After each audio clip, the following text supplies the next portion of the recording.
often hear Democrats claiming to be the more tolerant party. So why are 2020 hopefuls hurling violent rhetoric at the president? Well, joining me now, Richard Goodstein, former Clinton advisor, Matt Schlapp, chair of the American Conservative Union.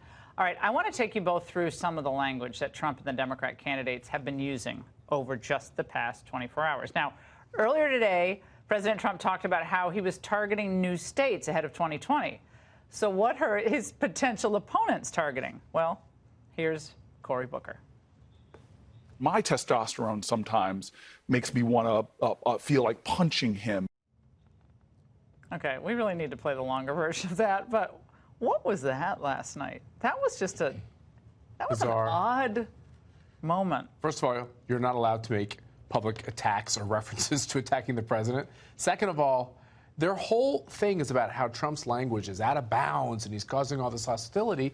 This man's running for president. And that's the biggest problem these Democratic candidates have.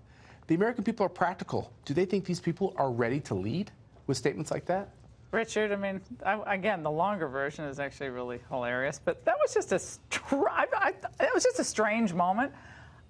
Your reaction. I kind of know what you're going to say, but go ahead. So it's reminiscent a little bit. Remember when Trump and Biden talked about who was going to defeat Take you out the woodshed. Right?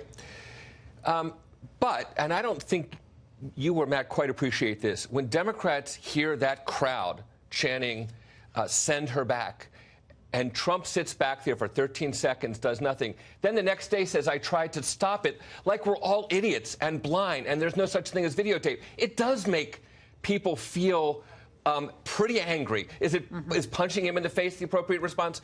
No. But I do think it gives rise to that, which is exactly why I think, frankly, the Republicans lost the 2018 elections. Do you mind if I just say on this whole thing about how Democrats get triggered or upset about what these Americans, 7,000 Americans, feel?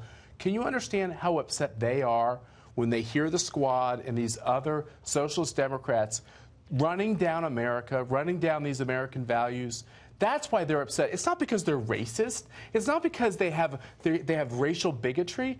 It's because they don't want people here that don't appreciate the beauty of America. And they've run this country down no more than the president from the Capitol building talking about American carnage and how there is no such thing as American exceptionalism. They've never been that colorful in running down this country. He didn't say that phrase. He said the opposite. He didn't say there's no such thing as American exceptionalism. I think he was trying to say that things have gotten out of control, and we're going to try to get them back in control. And it's a lofty goal. The economy is doing pretty well, and I know we have a lot of other issues, but I think that's what he was trying to get at here. I want to get to a second example, though. Here's President Trump today defending the Betsy Ross flag after that backlash against Nike earlier this month. How about the Betsy Ross deal? Isn't that terrible where they try and take your heritage away? Then you see the picture of President Obama with the same exact flag up. It's really very unfair what they do. They try and demean and belittle, and they're very good at it. They're better at that than they are at politics. They're better than that than they are at policy. Richard.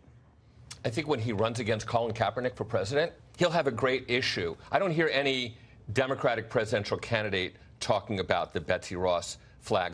They're talking about, well, truly, they're talking about health care. They're talking about infrastructure, all the things, frankly, that President Trump hasn't done. Why are they not denouncing this anti-Americanism? I mean, there's a lot. Down the why is not every Republican denouncing the president's tweets? Because they know he's not a racist. Well, it has nothing to do with the fact what he's saying is racist, given his history with housing discrimination. Litany. We're not doing litanies. Well, okay, compare that to the 2020 candidate, Beto O'Rourke. Watch.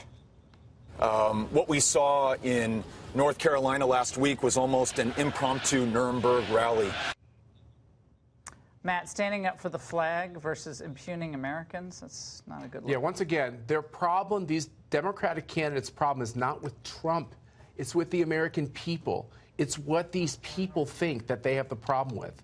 And that's the fundamental problem. When they attack those people in North Carolina, they're attacking millions of people across this country, and that's not a winning strategy. Well, I think Trump taps into the sense that Americans are afraid that they can't speak without being branded a racist, and they can't think that America is worth protecting without being called a white nationalist. I think a lot of people are just tired of it. Rhetoric has to come down on all sides. Great to have you both on tonight.